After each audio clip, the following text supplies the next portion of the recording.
Bismillahirrahmanirrahim. Bismillahirrahmanirrahim.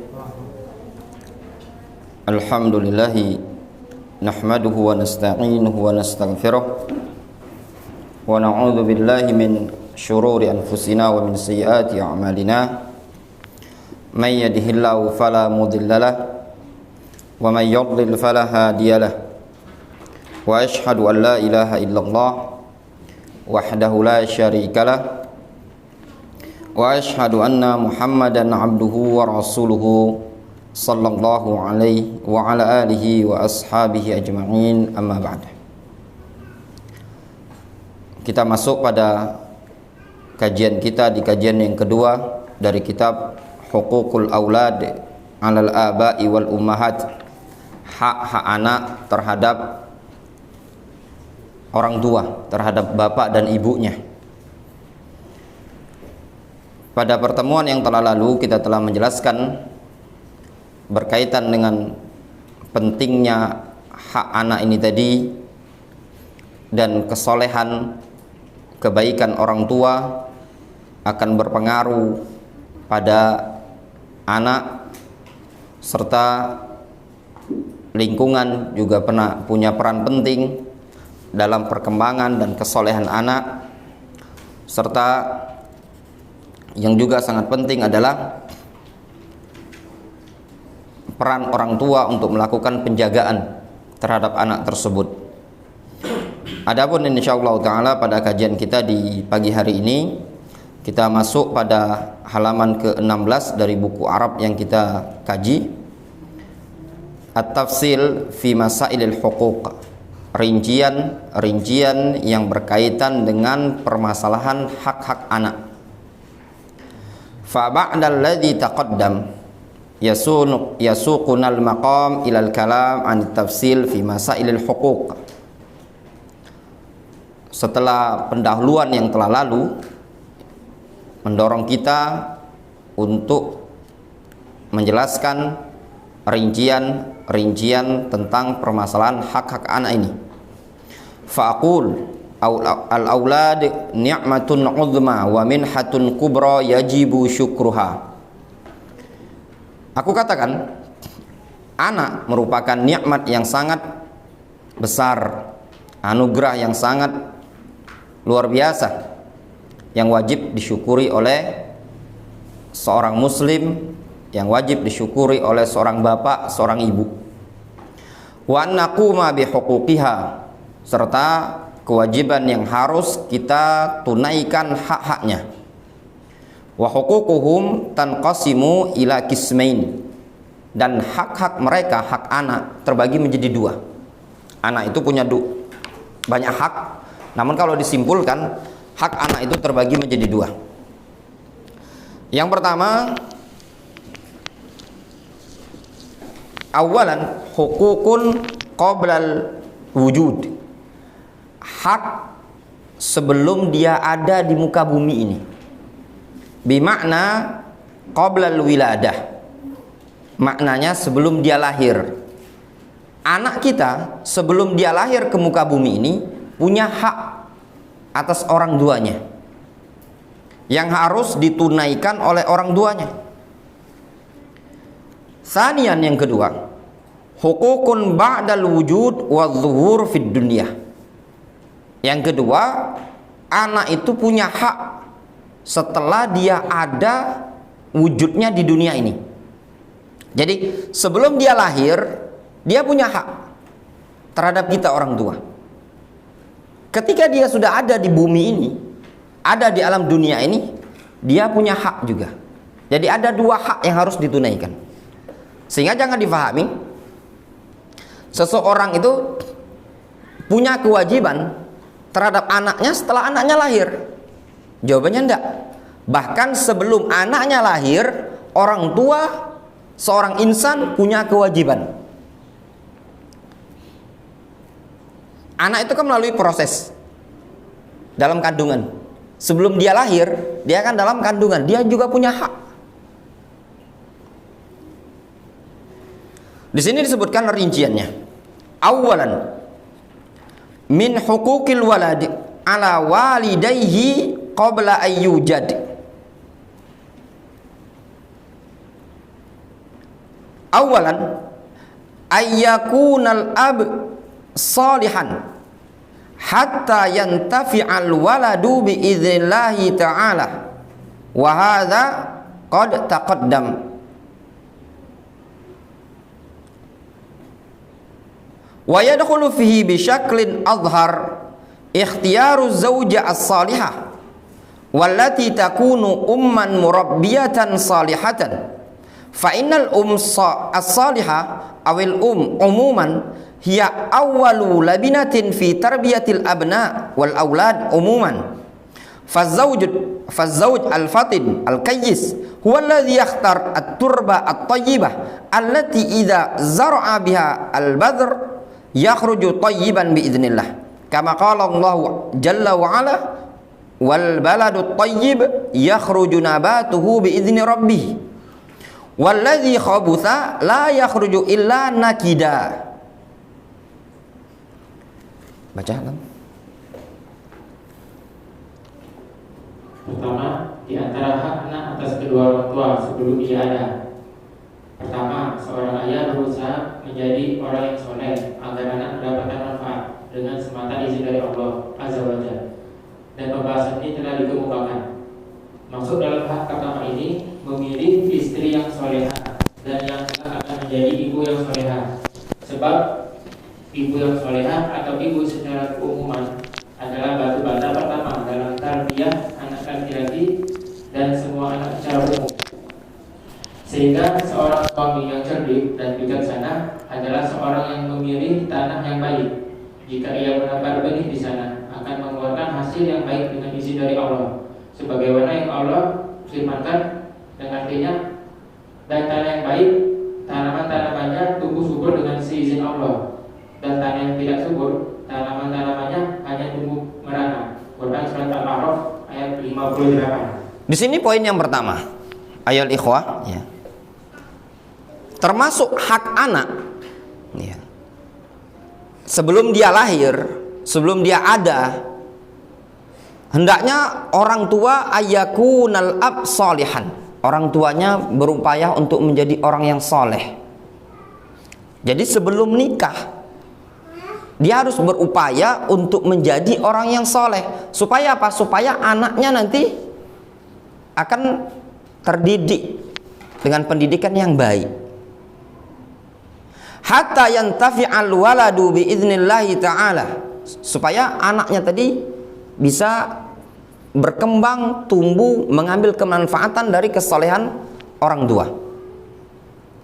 Yang namanya, kata orang Indonesia ini, buah tidak jatuh jauh dari pohonnya. Kalau orang tuanya baik, anaknya insya Allah akan ngikut. Anak yang suka main TikTok itu dikarenakan emaknya juga suka TikTokan. Anak yang suka nyanyi, joget-joget, yang ikut orang tua. Begitu juga sebaliknya. Ketika anak rajin ibadah, rajin baca Al-Quran, rajin sholat, itu semua adalah perilaku orang tua yang dia contoh. Wa yadkhulu fihi bi syaklin azhar, dan masuk pada kategori jenis yang seperti ini ikhtiyaruz zauja as-salihah. Seorang laki-laki berupaya memilih istri yang salihah, wanita yang salihah. Bagaimana wanita yang salihah? Wanita yang salihah adalah wanita yang merasa takut kepada Allah Subhanahu wa taala, penuh dengan rasa takut, tumbuh dengan ibadah, rasa besar pengagungan kepada Allah Subhanahu wa taala, besar pengagungannya terhadap syariat ini. Tidak mesti dia orang, maaf, misalnya seorang ustazah, orang yang lulusan pondok pesantren, tapi dia mungkin orang yang biasa-biasa, tapi dia punya rasa takut kepada Allah, tidak suka mengangkat suara terhadap suami, tidak suka membangkang terhadap suami. Surga dan nerakanya ada pada suami. Rasul alaihi salatu wasallam yang mengatakan, jannatuki wa naruki. Suami itu adalah surgamu dan nerakamu. Ketaatan dia penuh terhadap suaminya. Orang-orang yang seperti ini adalah orang yang nanti akan berhasil mendidik anaknya. Wallati takunu umman murabbiyatan salihatan. Dikarenakan istri yang salihah adalah wanita yang nanti akan menjadi seorang ibu murabbiyatan salihah, pendidik yang baik. Kalau perempuannya baik, dia akan menjadi perempuan yang bisa mendidik dengan cara yang baik. Fa innal as-salihah amil umuman hiya awwalu labinatin fi tarbiyatil abna'i wal auladi umumam. Dikarenakan ibu yang salihah, ya, atau ibu secara umum adalah batu pertama kali dalam letakan dunia tarbiyatul abna, dalam dunia pendidikan. Sehingga az-zauj al-fatin, suami yang cerdas, al-kayyis, lagi bijaksana, huwallazi yakhtar at-turba at-thayyibah. Dia akan berupaya milih tanah yang baik, ladang yang baik, tempat dia meletakkan benihnya tadi. Allati idza zara'a bihal badra yakhruju thayyiban biidznillah. Yang mana kalau dia menaruh benih di situ, di tanah yang baik, maka akan tumbuh bibit tadi dengan baik pula. Demikian juga seorang laki-laki, kalau dia meletakkan bibitnya tadi pada seorang wanita yang penuh dengan takut kepada Allah, penuh dengan rasa pengagungan terhadap syariat Allah SWT, rasa hormatnya terhadap suami dan juga besar, maka akan tumbuh bibit yang baik. Kama qala Allah Jalla wa Ala, sebagaimana Allah Jalla wa Ala mengatakan, wal baladut thayyib yakhruju nabatuhu bi idzni rabbih. Al balad at-thayyib, negeri yang baik, tanah yang baik. Yakhruju nabatuhu bi idzni rabbih, akan keluar tumbuh tanaman tersebut dengan izin Rabb, dengan izin Allah, ya baik pula. Walladzi khabutha la yakhruju illa nakida. Tanah yang buruk, tanah yang tidak subur, tanah yang rusak, itu tidak akan menumbuhkan tanaman kecuali ya hasil yang tidak bagus pula. Walaupun tumbuh ya, tapi tidak bagus. Daunnya keriting, atau mungkin kerdil pohonnya tadi, ataupun buahnya tadi sering busuk. Itulah gambarannya. Seorang muslimah yang baik akan mengeluarkan bibit yang baik pula.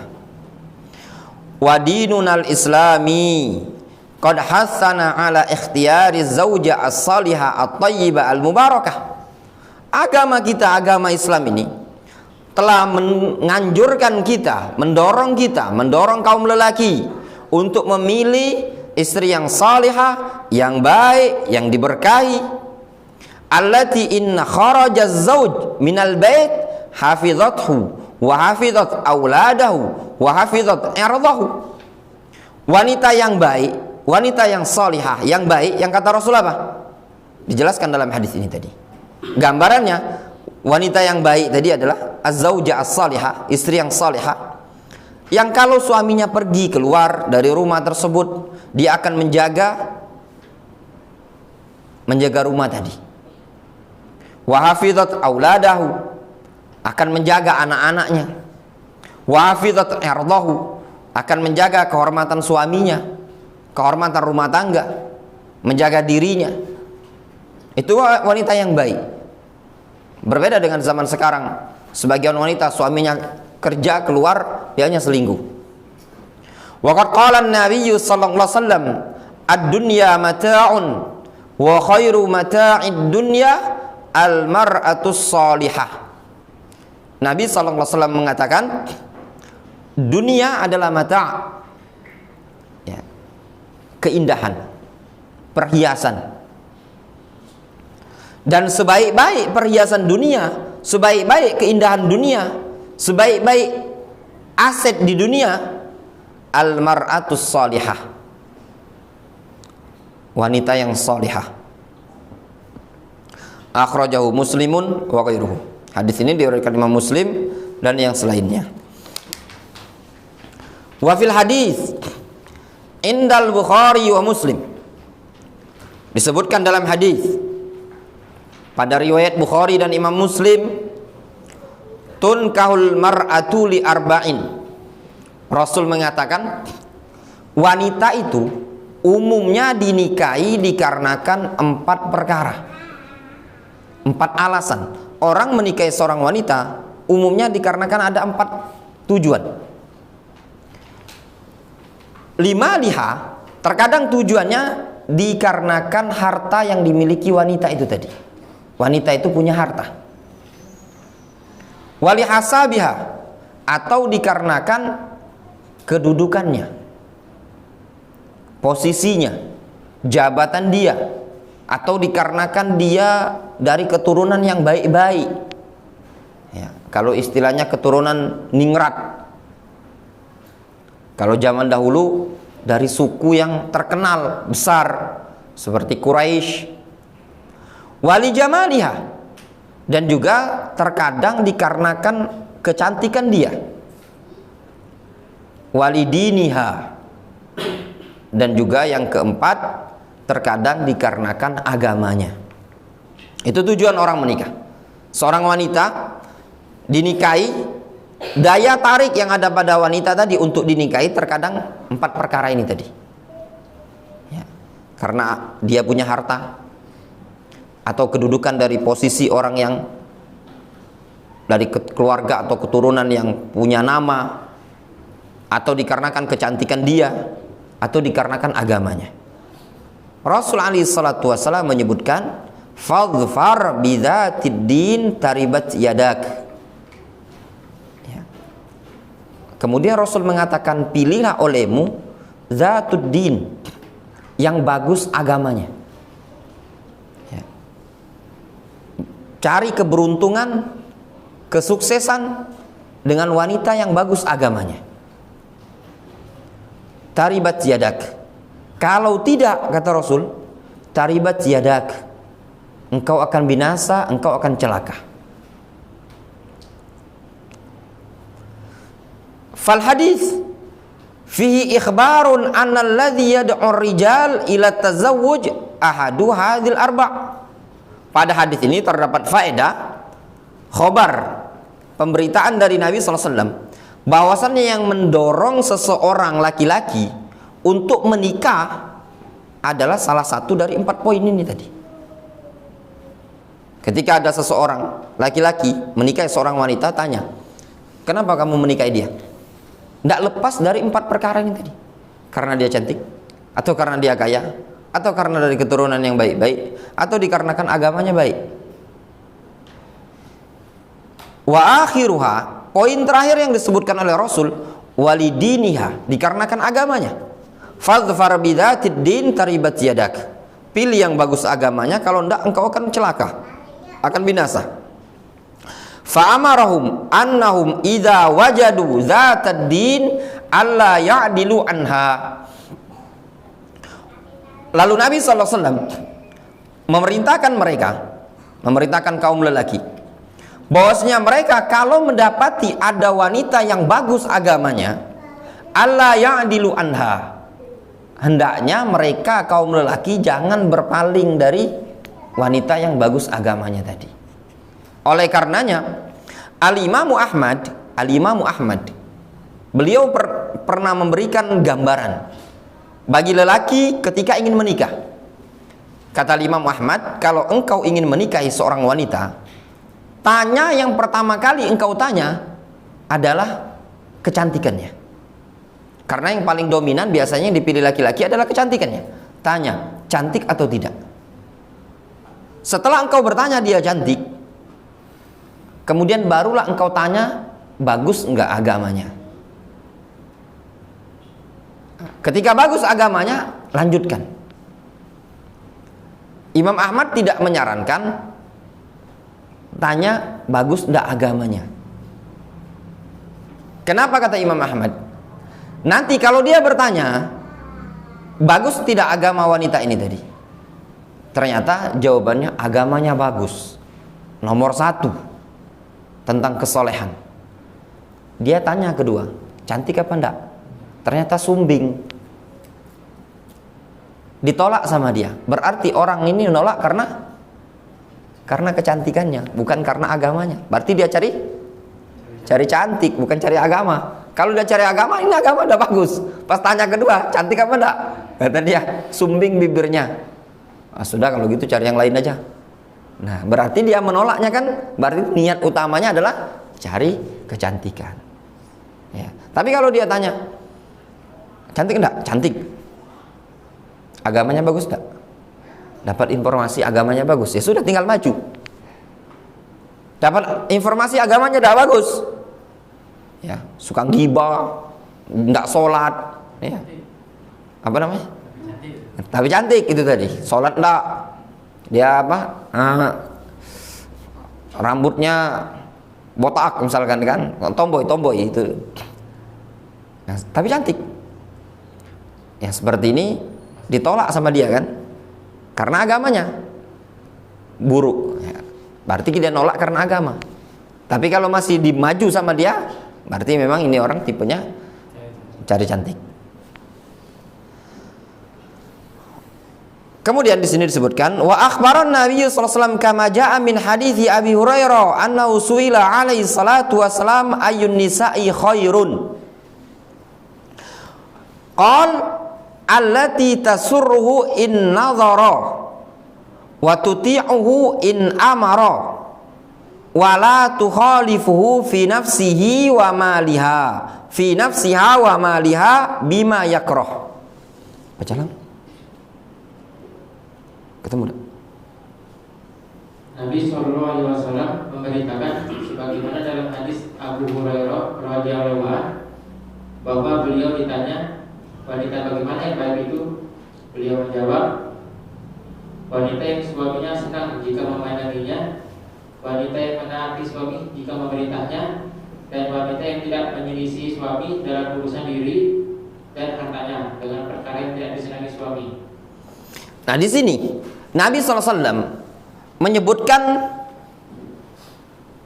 bahwasannya kriteria wanita yang salihah, wanita yang baik. Rasul pernah ditanya, ayyun nisa'i khairun. Lihat bahasa Arabnya, ayyun nisa'i khairun. Pertanyaan kepada Rasul, ya Rasulullah, ayyun nisa'i khairun. Wanita yang bagaimana yang paling baik, yang paling bagus? Qal, Rasul mengatakan, allati tasurruhu in nadhara. Yaitu wanita yang membuat senang suami kalau suami melihat ke dia. Berpenampilan baik, berupaya untuk indah seindah-indahnya di hadapan suami.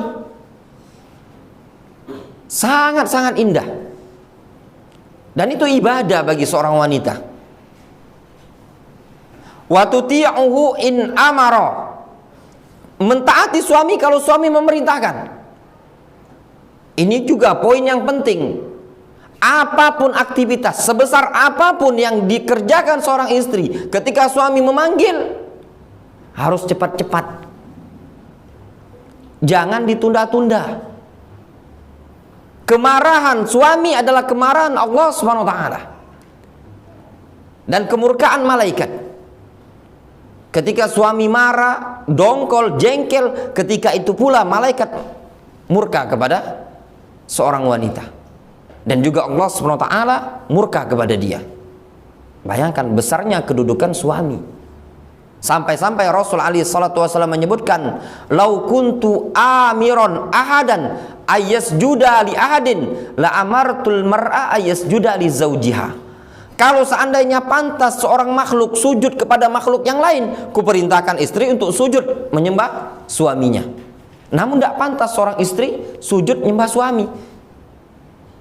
Dikarenakan itu adalah bentuk ibadah kita hanya kepada Allah Subhanahu wa taala. Namun saking besarnya hak suami tersebut digambarkan oleh Rasulullah SAW seperti itu.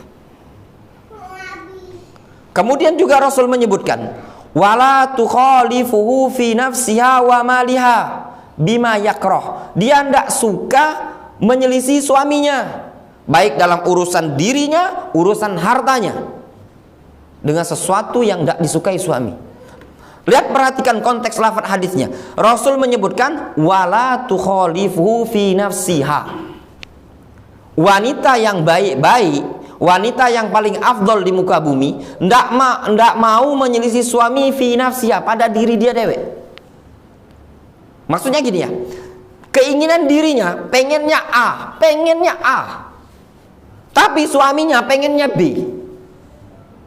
Wanita yang paling afdol di muka bumi, dia rela ngalah dirinya tadi untuk suaminya. Susah ditemui seperti ini. Wajar Rasulullah SAW menyebutkan kebanyakan penduduk neraka itu adalah dari kalangan wanita.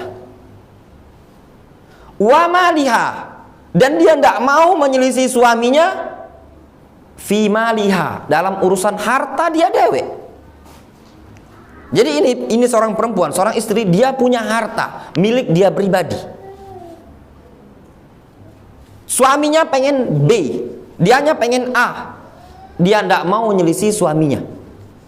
Bima yakroh, dengan perkara yang tidak disukai oleh suaminya. Tergambar ya Kak Fauzan nih? Ini gambarannya Kak Fauzan. Istrinya antum punya duit dewek. Nah, istrinya antum nih pengen duit dia pengen beli berlian. Antum tidak seneng dia beli berlian. Antum pengennya beli emas, tidak seneng antum. Itu tadi wanita yang baik. Bayangkanlah wanita yang baik yang digambarkan oleh Rasul, dia tidak mau menyelisih suaminya pada perkara yang tidak disukai oleh suaminya, baik urusan diri dia pribadi atau urusan harta dia, bukan harta suami. Ini jarang ya, sangat-sangat jarang dijumpai orang yang seperti ini tadi. Idzan ikhtiyaruz zauja as-salihah min awail huquqil auladi 'alal aba qabla wiladatihim. Ya, memilih wanita yang salihah, istri yang salihah, termasuk hak-hak anak yang paling pertama kali bagi orang tua. Qabla wiladatihim, sebelum mereka lahir. Wa qabla wujudihim ila dunya wa khurujihim ilaiha, sebelum mereka ada di alam dunia, sebelum mereka keluar menuju dunia ini tadi. Qala Abul Aswad Ad-Du'ali libanihi. Masya Allah ya, ada nasihat yang indah sekali dari Abul Aswad Ad-Du'ali kepada anak-anaknya. Qad ahsantu ilaikum sigaran wa kibaran wa qabla an tuladu. Qalu wa kaifa ahsanta ilaina qabla an nulad? Qala ikhtartu lakum minal ummahat man la tusabbuna biha. Baca lang. Abul Aswad Ad-Du'ali mengatakan kepada anak-anaknya, aku telah berbuat baik kepada kalian ketika kalian masih kecil dan ketika sudah besar, juga sebelum kalian dilahirkan. Terus mereka bertanya, lalu bagaimana engkau berbuat baik kepada kami sebelum kami dilahirkan? Ia menjawab, aku memilihkan untuk kalian ibu yang kalian tidak mendapatkan celaan karenanya. Demikian pula atas wanita, hendaklah ia memilih suami yang soleh agar bisa saling bekerja sama dalam menarbiyah anak-anak dengan tarbiyah yang baik, mendatangkan maslahat dan merealisasikan ubudiyah kepada Allah Azza wa Jalla. Nah, di sini lihat ya. Qala Abul Aswad Ad-Du'ali libanihi. Berkata Abul Aswad Ad-Du'ali kepada anak-anaknya. Abul Aswad Ad-Du'ali ini di zaman tabi'in. Di zamannya tabi'in. Beliau mengatakan kepada anak-anaknya. Kata beliau, qad ahsantu ilaikum sigaran wa kibaran. Aku telah berbuat baik terhadap kalian ketika kalian masih kecil dan ketika kalian sudah besar. Sejak di masa kecil sampai kalian besar seperti ini, gede seperti ini, aku sudah berbuat baik. Wa qabla an tuladu, dan sebelum kalian dilahirkan aku sudah berbuat baik terhadap kalian. Udah bagus. Yang namanya anak, tanya dia, tanya balik. Ya, ini bapak ngomong, kalau bapak sudah berbuat baik terhadap kita dalam mendidik kita, sejak kita masih kecil, ketika kita sudah besar, kata bapak tadi, sebelum kita lahir juga sudah berbuat baik terhadap kita. Kata anaknya, qalu wa kaifa ahsanta ilaina qabla an nulad. Anak-anaknya mengatakan, Pak, gimana caranya bapak berbuat baik kepada kami dalam keadaan kami belum lahir? Kata Abul Aswad, ikhtartu lakum minal ummahat man la tusabbuna biha. Aku telah pilihkan untuk kalian, ya, ibu, ya, yang kalian ini ndak dicela, ndak dicaci maki, ndak dihina orang dengan sebab ibumu. Itu maksudnya apa? Aku telah pilihkan kalian ibu yang baik, sehingga kalian bukan dicela oleh orang. Kalau salah pilih tadi kan, wajar itu. Emaknya galak gosip. Memang emaknya itu di sini dulu. Kerjaan dia minum, mabuk, ya, nongkrong aja pinggir jalan. Emaknya memang anak pang. Wajar anaknya seperti itu. Anaknya masih kecil, tercaci maki di masyarakat gara-gara apa? Orang tuanya. Tapi ini enggak. Kalau wanitanya baik, soleh, ya, anaknya akan ikut. Wajar sih. Memang ibunya dulu orang yang baik, dari masa gadisnya juga baik, ketika masa-masa remajanya juga baik, anaknya akan harum baiknya. Itu maksud ucapan Abul Aswad Ad-Du'ali. Ya. Wa kadzalika 'alal mar'a an takhtar ar-rajul as-salih hatta yata'awana jami'an 'ala tarbiyatil aulad tarbiyatan salihatan muslihatan muhaqqiqah li'ubudiyatillahi azza wa jalla.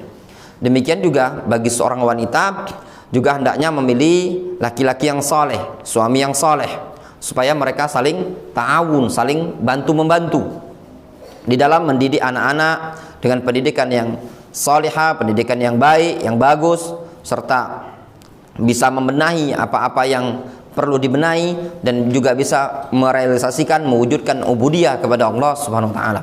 Itu juga sama. Ya. Nah, dari sini namanya pendidikan ini tadi butuh kerjasama orang tua. Jadi sama-sama harus belajar. Namun ya ikhwan, sebagaimana yang dikatakan dalam Al-Quranul Karim, kalau laki-laki ingin dapat wanita yang soleha, ya wanita yang soleha juga dia punya standar juga. Itu tadi. Kalau istilah kita di dunia pondokan dulu, kadang ada nasihat dari guru-guru kita dulu, kalian ingin mendapatkan wanita yang hafidh Al-Quran, ya, hafal Al-Quran 30 juz, pintar baca kitab gundul istilahnya, punya kemampuan ini segala macam. Itu kan ideal cita-cita santri. Dulu nasihat guru kita dulu, sama yang di sana itu juga dia punya standar. Jadi punya standar. Jangan dikira cuman laki-laki yang mengharapkan wanita yang ideal tadi. Mereka wanita yang ideal juga mengharapkan laki-laki ideal. Ya. Ini wanita luar biasa, pandai 7 qiraah. Qiraah bagus sekali bacaannya. Ya, mujawwidah bagus. Kemudian ini baca kitab Arab gundul ini pandai juga. Dah hafal Al-Quran. Dia juga tidak sembarangan. Mungkin cari suami pun dites dulu sama dia. Baru makhrajnya saja kalau sudah tidak lulus, mungkin tidak standar dia tadi. Ya, makanya yang disebutkan dalam Al-Quran ya laki-laki yang baik, pasangan yang baik, yang buruk, pasangan yang buruk. Namun prinsip Islam kita berupaya dulu, berusaha. Makanya membenahi dari diri pribadi. Kemudian di sini disebutkan sanian, poin yang kedua dari hak anak sebelum dia ada, sebelum lahir. Yang pertama tadi kan pilih istri yang salihah ya. Sekarang yang kedua, al-hirsu ala ittiba'i sunnah hinal jima' wa qawli ma warada minal adhkar ats-tsabitah kama huwa fis sahihain ayaqul bismillah Allahumma jannibna syaitan wa jannibis syaitan ma razaqtana. Qala alaihi salatu wassalam summa in quddira ayyakuna bainahuma fi dzalika wa qudiya waladun lam yadurruhu syaitanun abadan. Bacalah. Poin kedua, antusias dalam mengikuti as-sunnah ketika melakukan hubungan suami istri dan mengucapkan doa-doa yang sabit, yang sunnah, sebagaimana dalam Sahih Al-Bukhari dan Sahih Muslim, yaitu mengucapkan dengan artinya dengan menyebut nama Allah, ya Allah jauhkanlah setan dari kami dan jauhkanlah ia dari anak yang engkau karuniakan. Kemudian beliau bersabda yang artinya kemudian jika ditakdirkan pada hubungan itu adanya anak, setan tidak akan membahayakannya sama sekali. Nah di sini poin kedua, al-harsu ala ittiba'is sunnah hinal jima'.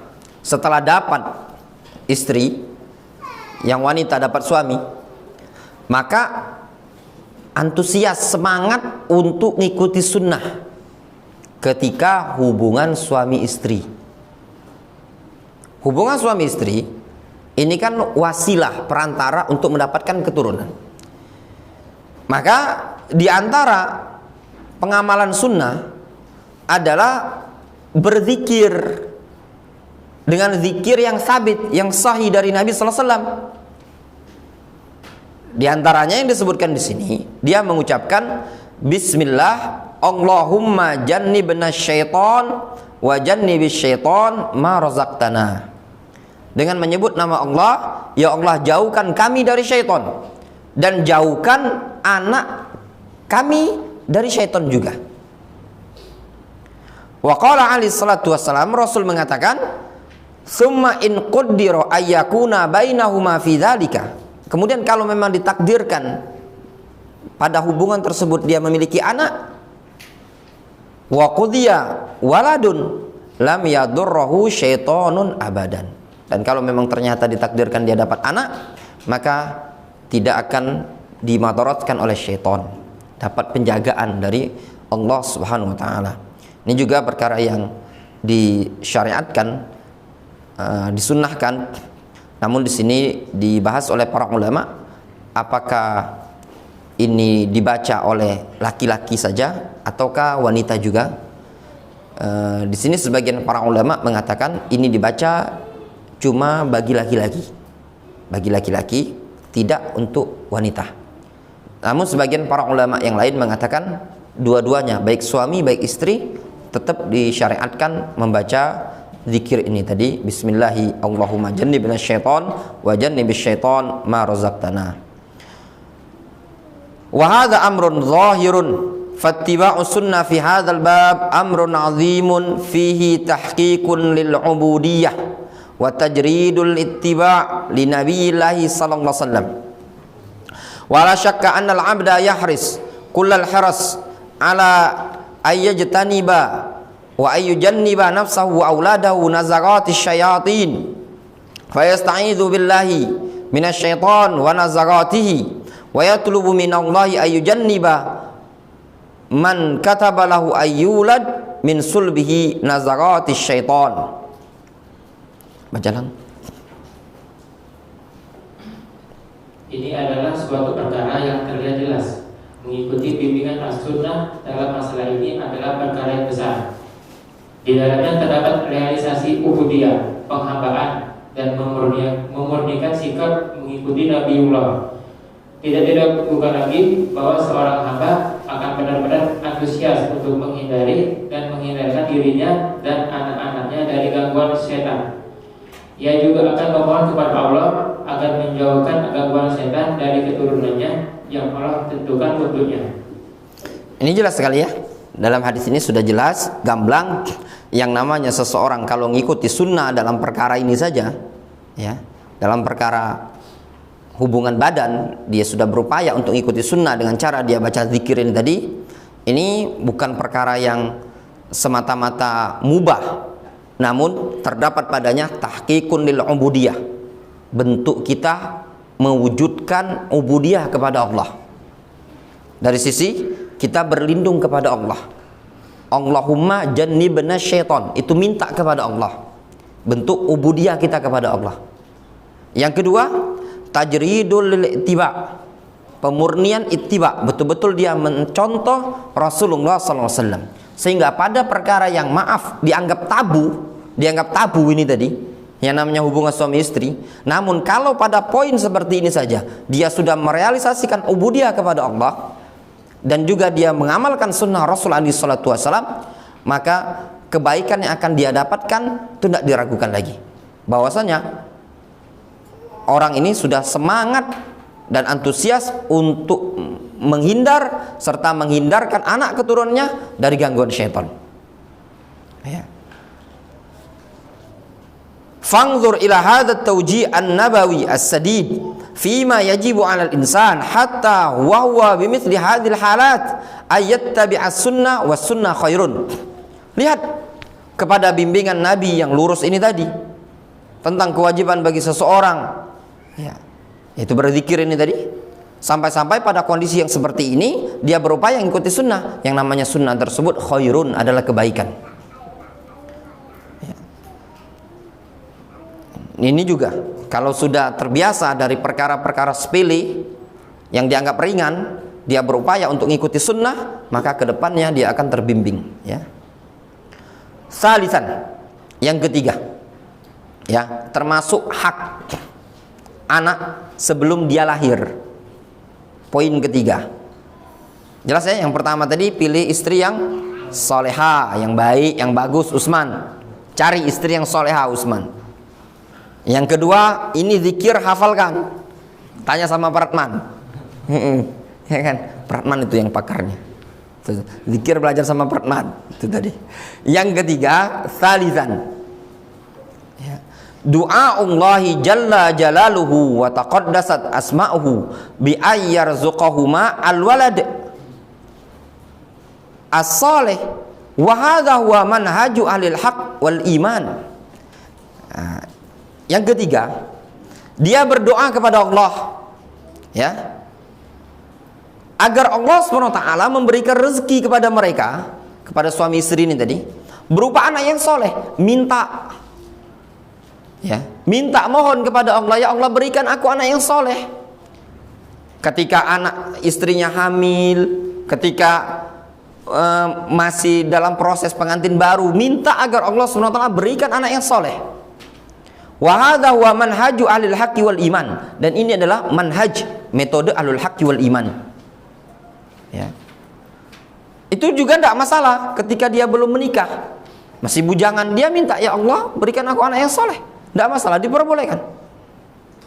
Kama qala Allah azza wa jalla, sebagaimana Allah Subhanahu wa taala mengatakan dalam Al-Qur'an, Rabbana hablana min azwajina wa dzurriyyatina qurrata a'yun waj'alna lil muttaqina imaman. Ya. Ya Allah, ya, anugerahkan kepada kami, ya, dari istri-istri kami ini tadi berupa, ya, dan juga keturunan-keturunan kami berupa qurrata a'yun, ya. Qurrata a'yun itu anak-anak yang baik, anak-anak yang soleh. Maksudnya apa? Anugerahkan kepada kami dari istri kami ini tadi anak-anak yang soleh, yang merupakan qurrata a'yun, penyejuk mata. Anak itu kalau seneng, kalau soleh, itu membuat senang orang tua, nyaman lihatnya. Kalau dari kecil, ya, anak-anak sudah terbiasa soleh, Ini juga termasuk pendidikan terhadap anak, ya, khususnya seorang istri dalam mendidik anak. Kalau dia ingin terlihat anak-anak kita soleh, jangan sungkan-sungkan bagi seorang ibu untuk mendidik anaknya tadi mengungkapkan ungkapan afwan, maaf, mengakui kesalahan. Ini pendidikan terpenting. Kalau dia dari kecil sudah dididik dengan mengatakan afwan, dan ini tergantung kondisi dunia pendidikannya, ya. Kalau sudah dari kecil dididik dengan mengakui anak tersebut kesalahan, maka dia akan bertanggung jawab ketika besarnya. Qala Allah Azza wa Jalla, Allah Azza wa Jalla juga berfirman tentang Zakaria, hunalika da'a Zakaria rabbah qala rabbi habli min ladunka dzurriyyatan thayyibah innaka sami'ud du'a. Zakaria itu, beliau ini lama tidak punya anak, puluhan tahun, ya. Bukan setahun, 11, 12 tahun, puluhan tahun. Tapi beliau tidak putus asa. Beliau ini sudah akhir, sudah sudah tua lah. Kalau mungkin menurut orang itu udah kemungkinan tidak punya anak lagi. Rambut sudah beruban. Istrinya ini sudah menopause, sudah tua pula. Tiba-tiba malaikat datang. Ketika itu Zakaria sedang sholat di tempat ibadahnya. Malaikat memberitahukan bahwasanya Allah SWT akan menganugerahkan kepadamu anak bernama Yahya. Dan Zakaria memang berdoa, Rabbi la tadharni fardan wa anta khairul warithin. Wahai Rabbku, jangan biarkan aku tinggal sendirian tanpa anak keturunan. Engkau adalah sebaik-baik yang memberikan warisan. Kemudian Zakaria pun menyebutkan dalam doa tersebut, dia mengatakan walam akum bidu'aika rabbi syaqiyah. Aku tidak akan sengsara kalau aku berdoa kepada engkau. Tidak ada istilahnya menderita kalau aku minta kepada engkau. Dikabulkan oleh Allah Subhanahu wa taala. Dan di antara doa Zakaria alaihissalam, Zakaria mengatakan Rabbi habli min ladunka dzurriyyatan thayyibah. Wahai Rabbku, anugerahkan kepadaku berupa dzurriyyah thayyibah, keturunan yang baik. Innaka sami'ud du'a, sesungguhnya engkau adalah zat yang maha mendengar doa. Yaqulu jalla wa ala mukhbiran an Zakaria alaihissalam annahu kana yad'u wa yunadi rabbahu nidaan khafiyya faqala fi dhalikumud du'a rabbi inni wa hanal 'azmu minni washta'ala ar-ra'su shayba wa lam akum bidu'aika rabbi shaqiyya wa inni khiftul mawaliya min wara'i wa kanat imra'ati 'akira fa habli min ladunka waliya yarithuni wa yarithu min ali ya'qub waj'alhu rabbi radiyya. Baca ya, bilang.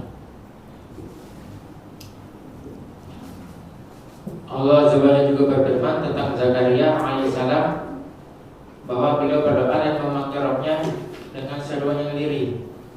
Allah Subhanahu wa taala mengisahkan doa itu dalam surat Al-Fatihah ayat 4-6 yang artinya, wahai Rabbku, sesungguhnya tulangku telah lemah dan kepalaku telah ditumpi uban, dan aku belum pernah kecewa dalam berdoa kepada Engkau, ya Rabbku. Dan sesungguhnya aku khawatir terhadap mawaliku sepeninggalanku, sedang istriku adalah seorang yang mandul. Maka anugerahilah aku dari sisi Engkau seorang putra yang akan mewarisi aku dan mewarisi sebagian keluarga Yakub, dan jadikanlah ia, ya Rabbku, seorang yang diridhoi. Lihat ini doanya Zakaria alaihissalam. Dia berdoa memanggil Allah Subhanahu wa taala dengan suara yang lirih. Ya, beliau menyendiri Beliau mengatakan, wa ya Rabbku inni wahanal azmu washta'ala ra'su syaibah. Badanku sudah lemas, dah tua, ya, tulang-tulang ini udah tidak kuat lagi. Ya, disebutkan sebagian ahli sejarah menyebutkan sudah capai umur 100 tahun. Namun berkata beliau, walam akum bidu'aika rabbi syaqiyah. Aku tidak pernah sengsara kalau berdoa kepada engkau. Maknanya apa? Kalau berdoa kepada Allah selalu berhasil. Tidak mungkin beliau menderita dikarenakan doa ini tadi. Kemudian beliau minta, fahabli min ladunka waliyan yarithuni wa yarithu min ali Yaqub waj'alhu rabbi radiyah. Ya. Beliau pun menyebutkan, istriku sudah tua, ya, sudah mandul, gitu loh. Tidak punya lagi, mungkin punya keturunan. Ya. Nah, tolong anugerahkan kepadaku, ya, yang bisa mewarisiku, mewarisi keluarga Yakub. Itu permohonan Nabiullah Zakaria alaihissalam. Lihat di akhir doa Zakaria mengatakan apa? Waj'alhu rabbi radiyan. Wahai Rabbku, jadikan dia orang yang radiyan, diridhoi. Ya. Lihat dalam sebagian ayat dzurriatan thayyibah. Dalam sebagian ayat radiyan. Itu permohonan Zakaria. Ya. Keturunan yang baik atau orang yang diridhoi. Nah, doa minta kepada Allah Subhanahu wa taala, ya. Wa hadhi imratu Imran nazarat ma fi batniha lillahi azza wa jalla faqalat rabbi inni nazartu laka ma fi batni muharraran fataqabbal minni innaka antas samiul alim. Wahai Rabbku, kata imratu Imran, istrinya Imran, ketika masih hamil, ya, masih hamil, dia mengatakan, Rabbi inni nazartu laka ma fi batni. Ya, aku bernazar untukmu apa yang kukandung di perutku ini tadi, muharraran fataqabbal minni. Ya, sebagai orang yang kuserahkan kepada engkau, sebagai orang yang nanti siap melayani Masjidil Aqsa yang ada di Palestina, pelayan masjid. Fataqabbal minni, ya, terimalah nazar ini dariku. Makanya ketika itu lahir Maryam, karena memang nazarnya imratu Imran. Dia bernazar ketika masih dalam janin tadi, dia sudah bernazar, kalau lahir ini anak, aku serahkan kepada engkau ya Allah untuk ngurusi Masjidil Aqsa. Ketika lahir Maryam di Masjidil Aqsa. Makanya di antara keunikan Maryam dan kebesaran kekuasaan Allah SWT, Maryam itu berada di suatu tempat, di kamar di Masjidil Aqsa itu. Maryam punya makanan. Setiap kali Zakaria lihat ke sana, ya kan, ada makanan. Nah, makanan ini tadi, makanan ketika di musim panas ya, makanan ini berupa buah-buahan yang ada di musim dingin. Ketika masuk musim dingin, tiba-tiba ada makanan yang merupakan buah-buahan di musim panas. Zakaria tanya, "Anna laki hadza?" Dari mana ini? Maryam mengatakan, ini dari Rabbku. Innallaha yarzuqu innallaha yarzuqu gimana ya? Innallaha yarzuqu may yasha bighairi hisab. Allah SWT memberikan rezeki siapa yang Allah kehendaki dengan tanpa hisabnya, tanpa batasannya. Nah, itu disebutkan dalam tafsirnya. Yang uniknya Maryam ini punya makanan di musim buah-buahan musim panas ada sama Maryam. Padahal musim-musim dingin. Tidak ada yang jual, tidak ada yang berbuah, tapi ada. Itu kuasa Allah Subhanahu wa taala. Kemudian fa'alal walidain ayataharra awqat istijabatid du'a fayad'una da'watal muhtaj al-muttar al-munkasir ila Allah jalla wa ala fayalja'una ila Allah jalla wa ala fi ayyarzuqahuma adh-dhurriyyah as-salihah al-muslihah li'anna fi wujudil ibn as-salih awil bin as-salihah al-muslihah khairan lil insan fi hayati wa ba'da mamatihi. Juga di sini disebutkan, maka hendaknya bagi orang tua, baik ayah dan ibunya tadi, berupaya untuk mencari waktu-waktu yang mustajab dalam berdoa. Ya, sengaja mencari waktu-waktu yang mustajab dalam berdoa, sehingga mereka pun berdoa dengan doa seperti orang yang butuh, orang yang terdesak, orang yang hatinya betul-betul luluh terhadap Allah Subhanahu wa taala. Fayalja'una ilallahi jalla wa ala. Mereka menyerahkan kepada Allah Subhanahu wa taala agar Allah Subhanahu wa taala memberikan rezeki kepada mereka berupa anak yang soleh, ya, al-muslihah, yang bisa membenahi, ya. Li'anna fi wujudil ibn as-salih awil bin as-salihah al-muslihah khairan lil insan fi hayati wa ba'da mamatihi. Dikarenakan fi wujudil ibn as-salih awil bintis salihah, dikarenakan keberadaan anak yang soleh dan putri yang soleh, baik putra putri yang soleh tadi, ya, keberadaan mereka adalah kebaikan bagi seseorang di masa hidup dia dan juga setelah wafatnya dia. Orang kalau punya anak yang soleh di masa hidup dan setelah wafat dia, itu kebahagiaan di atas kebahagiaan. Nyaman kalau punya anak yang soleh itu tadi.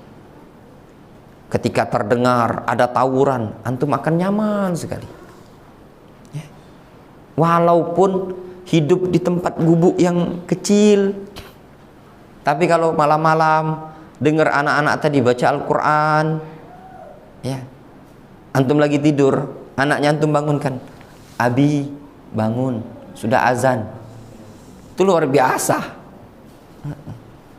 Ngelihat masuk waktu sholat, dia sholat, ya. Tutur katanya baik, minimal dia tidak ganggu orang saja, itu kenikmatan luar biasa, nyaman. Tapi kalau tahu-tahu dapat kabar, "Pak, anak bapak tawuran, anak bapak mecahkan kepala wong, anak bapak ketangkap polisi gara-gara kasus narkoba," itu luar biasa, was-was. Orang tua selalu was-was. Dengar berita ada anak tawuran, sudah. Dengar berita di sana dapat mayat, ini udah was-was. Jangan-jangan anak kita tadi yang pelakunya tadi kan. Nah itu tadi. Tapi kalau anak yang soleh, orang tua akan nyaman hidup di dunia. Kemudian setelah dia wafat, akan senantiasa didoakan. Ketika kita masa tua, di masa tua kita punya anak yang soleh, itu tidak akan dilepaskan sama dia, ya. Selalu dia berupaya terdepan ngurusi orang tua. Kaifala wan nabiyyu sallallahu alaihi wasallam akhbaro kama inda Muslim fi sahih annahu idza mata al-insan in qata'a amaluhu illa min thalath shadaqatin jariyah aw ilmin yuntafa'u bihi aw waladin salih yad'u lah. Bagaimana tidak? Nabi SAW lah yang mengabarkan, sebagaimana dalam riwayat Muslim, apabila seseorang meninggal dunia, wafat, terputus amalannya kecuali dari 3 perkara: sedekah jariah, ilmu yang bermanfaat, atau anak yang soleh yang senantiasa mendoakan kedua orang tuanya. Sedekah jariah, ya kalau kita mampu sedekah jariah, harta untuk misalkan bangun masjid, bangun jalan, ya, hal-hal yang bermanfaatkan kaum muslimin. Ilmu yang bermanfaat, ya kalau kita punya ilmu yang bermanfaat yang bisa kita ajarkan, ya. Atau waladin soleh yad'ulah, minimal punya anak yang soleh yang bisa mendoakan, ya. Itu kebaikan, ya.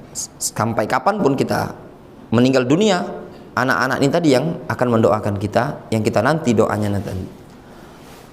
Fahadha minal khair alladhi yamtad 'alal 'abdi ba'da wafatihi wa mufaraqatihi lid-dunya. Ini adalah kebaikan, ya, termasuk kebaikan yang terus berlanjut bagi seorang hamba setelah dia wafat dan setelah dia meninggalkan dunia ini tadi, setelah dia berpisah dengan dunia ini tadi. Fakam fi wujudil ibn as-salih awil bint as-salihah min khairin ya'ud 'alal insan fil ula wal akhirah walakinna aktsaran nasi la ya'lamun. Berapa banyak, ya, keberadaan anak yang soleh, ya, baik laki-laki atau perempuan, berupa sekian banyak kebaikannya nanti kembali kepada siapa? Kepada seorang insan yang tadi, baik di dunia ataupun di akhirat. Jadi kebaikan yang didapatkan dari anak yang soleh tadi, ya'ud alal insan, kembali kepada insan itu sendiri, kembali kepada bapak dia sendiri, kepada ibu dia sendiri. Fil ula, di dunia, wal akhirah, dan di negeri akhirat. Walakinna aktsaran nasi la ya'lamun, akan tetapi kebanyakan manusia itu tidak tahu. Nah, disinilah kadang sebagian kita ini, orang tua ini belum sadar. Ini nih hak anak. Ya, anak itu punya hak untuk dididik dengan baik. Nah, bagaimana mungkin kita bisa mendidik anak kita dengan baik kalau kita sendiri tidak tahu mana haknya, mana harus kewajiban yang kita tunaikan. Maaf, sebagian orang zaman sekarang cuma bisa punya anak. Dia pendidikannya kemana? Paling ke sekolahan. Iya, kalau di sekolahan tadi yang didik juga punya akhlak. Lihat anak-anak ya, di sekolahan itu, kata gurunya, anak-anak kalian jangan merokok di kelas, ya kan? Bapaknya di kantor, gurunya gitu kan. Anak-anak SMP SD kan tidak boleh ngerokok, ya enggak? Tapi guru-gurunya di kantor itu tadi. Kadang di depan sekolahan, ya kan? Depan kelas dia nongkrong sama security, samaan. Kan anak-anak itu mikir, dilarang ngerokok dalam kelas, berarti kan di luar enggak masalah. Makanya dia kalau pulang sekolah sudah ngerokok, karena yang dilarang sama Pak Guru adalah dalam kelas.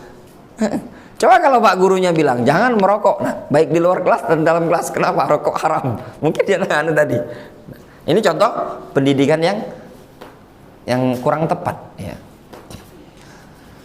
Yang jelasnya, anak itu adalah beban tanggung jawab orang tua. Adapun pendidikan di sekolah, kalau kita perhatikan sebenarnya paling 20%, 30% yang didapatkan itu tambahan. Peran terbesar itu orang tua, dikarenakan anak itu lebih banyak bersama orang tua. Nah, termasuk dalam dunia pendidikan, ya, di zaman sekarang ini tadi, jangan menghancurkan anak demi kesenangan anak tadi, sebagaimana dulu di awal-awal kajian kita. Kadang kita nuruti anak ini tadi, sehingga hakikatnya kita membinasakan dia sendiri. Kama hasan Nabi sallallahu alaihi wasallam al-walidain ala du'a wal isti'ana billah fi ayyarzuqahuma dzurriyyatan thayyibah wa yujannibahuma asy-syaitan wa nazaghatis syayatin. Hadzara kadzalika Rasulullah sallallahu alaihi wasallam minad du'a 'alal aulad.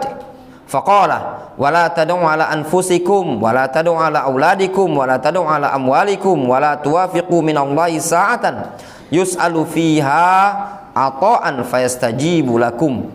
Wal hadits inda Muslim. Sebagaimana Nabi SAW menganjurkan orang tua untuk berdoa dan meminta tolong kepada Allah agar Allah Subhanahu wa taala memberikan rezeki kepada mereka berupa anak yang baik, maka Nabi SAW juga menganjurkan kedua orang tua agar dijauhkan oleh syaitan dan dari gangguan syaitan. Hadzara kadzalik, Nabi juga memperingatkan, ya, minat doa alal aulad, mendoakan keburukan kepada anak.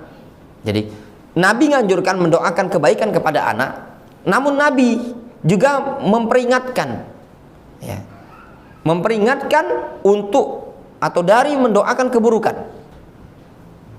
Itu diperingatkan Nabi SAW. Jangan sampai seseorang mendoakan keburukan kepada anaknya. Faqal, dia mengatakan, la tad'u ala anfusikum. Rasul mengatakan, janganlah kalian mendoakan keburukan terhadap diri kalian. Wala tad'u ala auladikum.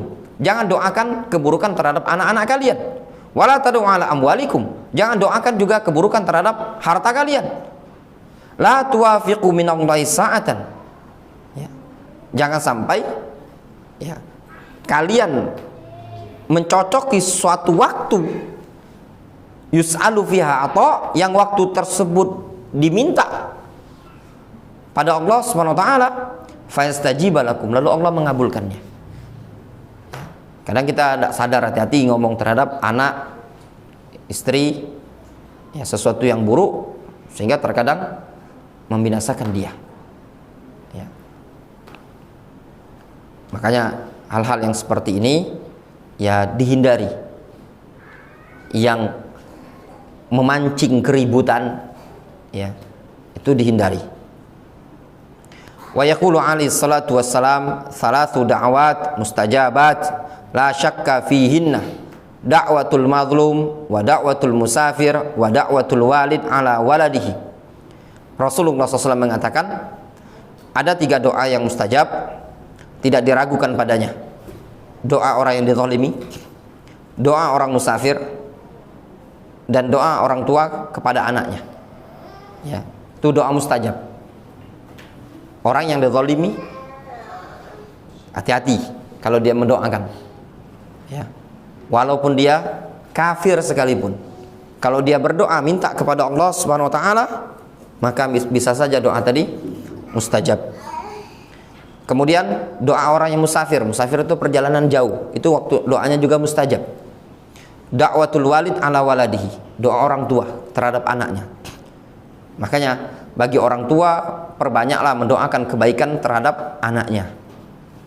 Wa dzakaru anna rajulan ja'a li Abdullah ibn Mubarak fashaka ilaihi ba'du waladihi faqala lahu hal da'awta alaihi qala na'am qala anta afsadtahu. Baca Gilang. Yang Abdullah bin Mubarak tadi. Banyak yang mengisahkan adanya seseorang yang mendatangi Abdullah bin Al-Mubarak. Dia mengajukan kepadanya sebagai anak. Abdullah bin Al-Mubarak balik bertanya, apakah kamu mendoakan kejelekan atasnya? Orang itu menjawab, ya benar. Abdullah bin Al-Mubarak mengatakan, kamu sendiri yang telah merusaknya. Nah ini tadi ya. Jadi ada seseorang datang ke Abdullah bin Mubarak ngeluhkan anaknya. Anaknya bandel luar biasa. Ditanya sama Abdullah bin Mubarak, pernah enggak engkau doakan kejelekan kepada anakmu? Katanya dia, iya. Qala na'am. Qala anta afsadtahu. Engkau sendiri bahasa kitanya. Salah kau dewek lah bahasa gitu. Engkau dewek yang merusak anakmu tadi. Kau doakan kejelekan, jadi saja ini tadi. Ya kan? Kadang sebagian orang ya emosi terhadap anaknya, doakan keburukan sama anaknya. Woi, keluar bahasa-bahasa yang kebun binatang ini ya. Jadi ternyata salah orang tuanya. Itu tadi.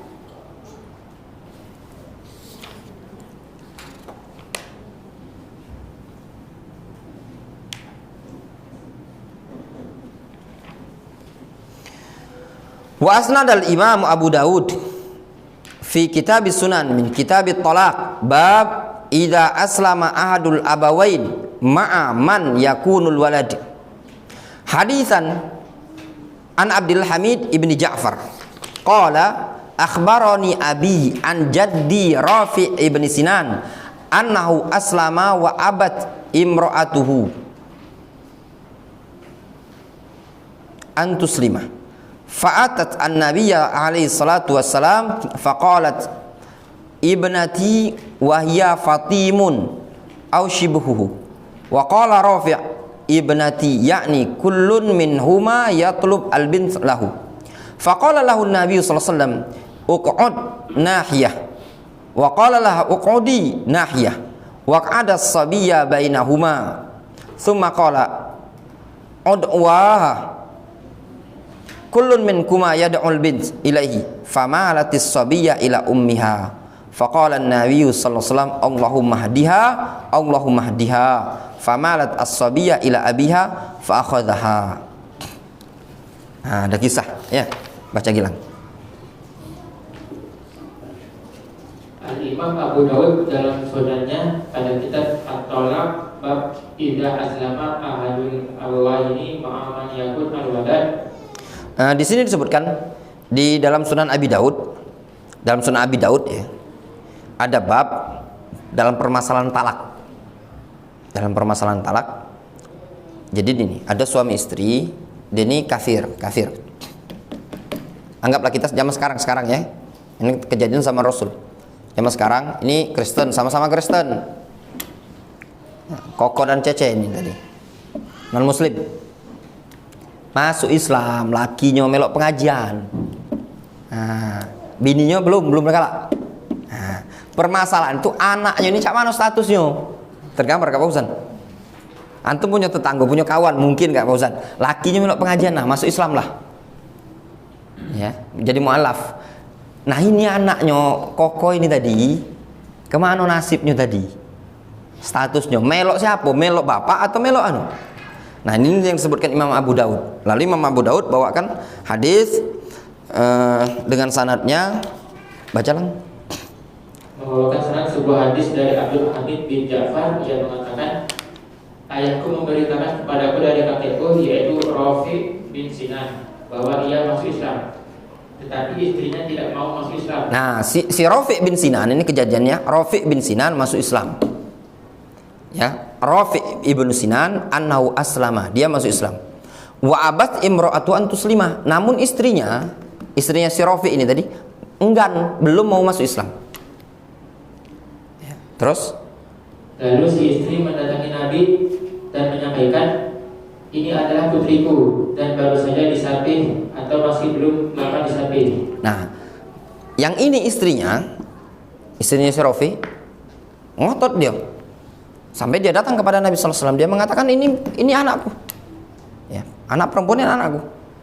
Ini masih kusap, baru kelar disafi, dalam artian masih nyusu. Ya, si Rafi juga ngotot. Ya, wa qala Rafi ibnati. Ya, ini putriku ya Rasulullah. Ya. Kullun minhuma yatlub al-bint lahu, masing-masingnya minta anaknya tadi. Terus kemudian Nabi SAW menyampaikan, duduklah di pojok sana. Beliau juga menyampaikan kepada istri Rafi, duduklah kamu di sebelah sana. Lalu beliau meletakkan bayi perempuan itu di antara keduanya dan bersabda, panggillah bayi ini, yaitu masing-masing dari kalian berdua memanggilnya agar mau mendekat. Lalu si bayi menoleh kepada ibunya. Kemudian Nabi SAW berdoa yang artinya, ya Allah, berikanlah petunjuk kepada bayi ini. Ya Allah, berikanlah petunjuk kepada bayi ini. Lalu si bayi lebih condong kepada ayahnya. Kemudian sang ayah yang mengambilnya. Nah, jadi kisahnya sudah datang mereka ke Rasul, sudah kata Rasul, sudah Rafi, antum duduklah pojok sana dulu, tenang dulu, duduk dulu. Istrinya tadi sudah duduk dulu, tenang dulu. Ya, kemudian Rasulullah SAW meletakkan bayi perempuan ini tadi di tengah-tengah mereka. Tergambar Kak Ustaz nih? Perempuan si Rafi taruh pojok sana, istrinya pojok sana. Misalkan Rasul di tengah-tengah sini, taruhlah bayi di tengah-tengah. Kemudian Rasul mengatakan kepada mereka berdua, ud'uwaha. Sudah, kalian berdua panggil ini anak. Masing-masing manggil, ya. Misalkan anak tadi namanya Fatimah, wahai Fatimah, Fatimah gitu loh. Kullun minkuma yad'ul bint ilahi. Masing-masingnya panggil. Famalat as-sabiyya ila ummiha. Tiba-tiba ini perempuan, bayi ini tadi mendekat, condong ke ibunya. Namun ibunya tadi masih kafirah, belum masuk Islam kan? Nah, jadi kan ada ikatan emosional. Rasul tidak semerta, wah ini bahaya nih, masih kafir ini. Rasul mendoakan, dan doa Rasul ini diperbolehkan. Doanya apa? Allahumma hdiha, Allahumma hdiha. Ya Allah, berikan hidayah kepada dia, berikan petunjuk kepada dia. Didoakan supaya dia dapat hidayah. Nah, tiba-tiba famalat as-sabiyya ila abiha. Ya. Kemudian bayi ini juga ketika dipanggil tadi kan pindah lagi ke bapaknya. Ya, jadi tadi ke ibu, kemudian ke bapak lagi. Fa akhadhaha. lalu bapaknya ngambil. Nah, intinya maksud dari sini ya,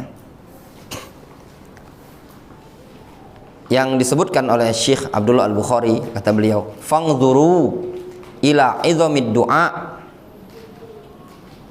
wa kaifa annahu mu'athirun. Ya. Lihatlah bagaimana tentang kebesaran atau keagungan doa. Ya. Annahu mu'athir, doa itu punya pengaruh yang besar. Khususnya pada kasus wanita ini tadi, Rasul alaihi salatu wasallam mendoakan kepada perempuan ini tadi, Allahumma hdiha, ya Allah berikan petunjuk kepada dia. Dan wanita ini masuk Islam, ya, wanita ini masuk Islam. Wa qala akhraja Abu Daud fi sunani anna Nabiyya sallallahu alaihi wasallam qala ad-du'a huwal ibadah thumma qara'a wa qala rabbukum ud'uni astajib lakum.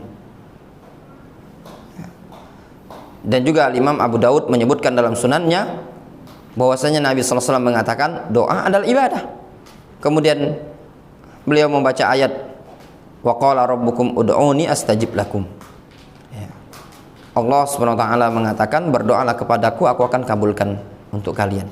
Idzan min huquqil aulad 'alal aba, termasuk hak anak terhadap orang tua, ad-du'a, yaitu berdoa, ayyarzuqahumullahu jalla wa ala al-walad as-salih. Berdoa kepada Allah agar Allah Subhanahu wa taala memberikan anugerah kepada mereka berupa anak yang soleh.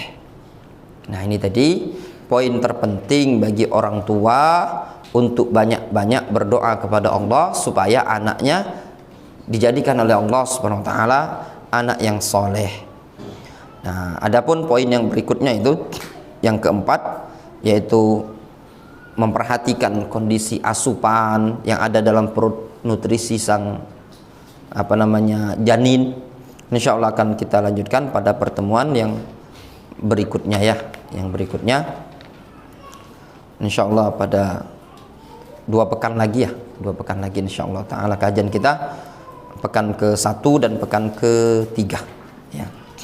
Jadi di pagi hari ini ada 4 poin yang bisa kita kaji hak anak ya. Yang pertama, mencari istri yang salihah, kemudian berdoa ketika hendak hubungan suami istri, juga yang keempat tadi ya, yang ketiga berupaya berdoa kepada Allah Subhanahu wa taala agar Allah Subhanahu wa taala memberikan keturunan yang saleh. Adapun yang keempat ini insyaallah mungkin kita lanjutkan pada pertemuan berikutnya ya. Wallahu taala alam shawab. Kita cukupkan dulu sampai di sini. Naktafi bihadzal qadar. Wassallallahu ala nabiyyina Muhammadin wa ala alihi washabihi ajmain wa akhiru da'wana alhamdulillahi rabbil alamin.